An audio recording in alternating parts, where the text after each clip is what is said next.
ओम गरुड़ाय नमः। अध्याय 6। पिंडदान का महत्व। मृतक शरीर की आत्मा अपने साथ कर्मों का लेखा जोखा दूसरे लोक या अगले जीवन के लिए नहीं ले जाती। आत्मा अपने साथ अपने कर्मों का ब्यौरा, जो कि एक चिप कार्बन के कण पर अंकित होता है और जिसे चित्रगुप्त भी कहा जाता है।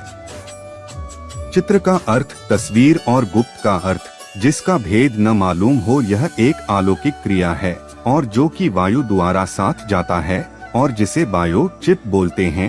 मृत्यु के बाद आत्मा के साथ चिपका रहता है।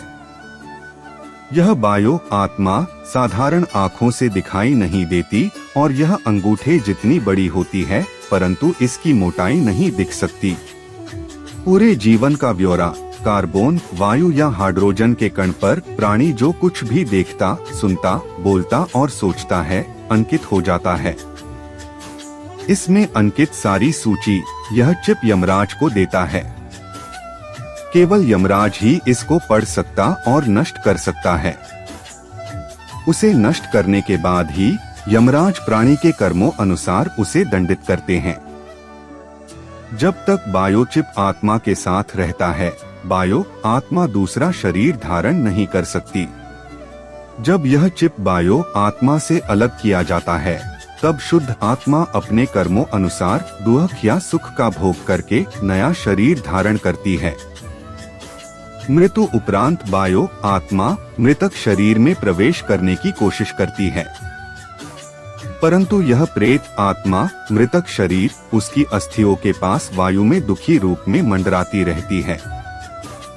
प्रेत आत्मा मृत स्थान पर तब तक रहती है जब तक यह प्रेत आत्मा से बायो आत्मा में नहीं बदल जाती।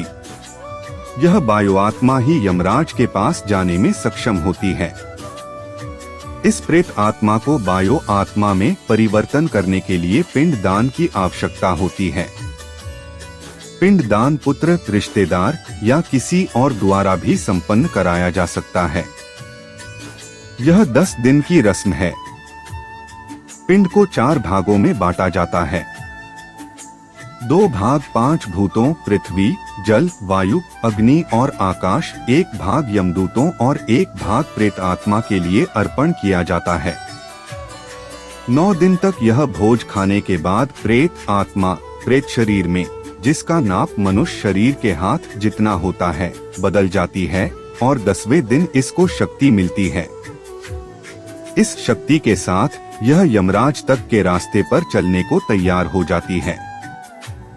इस रास्ते को मृत्युसदक भी कहा जाता है। पिंडदान में दी हुई लाई से प्रथम दिन सर, दूसरे दिन गर्दन कंधे, तीसरे दिन हृदय, चौथे दिन पीठ, 5वें दिन धूनी, 6वें दिन कुल्हे गुप्त अंग, 7वें दिन जांघ, 8वें दिन घुटने, 9वें दिन पैर, 10वें दिन भूख प्यास। यह निर्वाचित प्रेत शरीर भूख प्यास से दुखी 11वें 12वें दिन भोजन करता है। 13वें दिन प्रेत शरीर यमदूतों के पाशबुद्धों में जकड़ा एक बंदी बंदर की तरह मृत्यु सड़क पर घसीटता हुआ चलता है। यम नगरी की दूरी 86,000 योजन, 1 योजन 15 की डॉटमी लगभग है और एक दिन रात में 247 योजन चलना पड़ता है। 16 पौर रास्ते में अनेक प्रकार की यातनाएं, दुर्लभ रास्ते, भयानक पीड़ाएं 11 महीनों तक सहते हुए यमराज का राज्य शुरू होता है। वहां से यम नगरी का रास्ता शुरू होता है, जो कि इससे भी कष्टदायी है। टिप्पणी।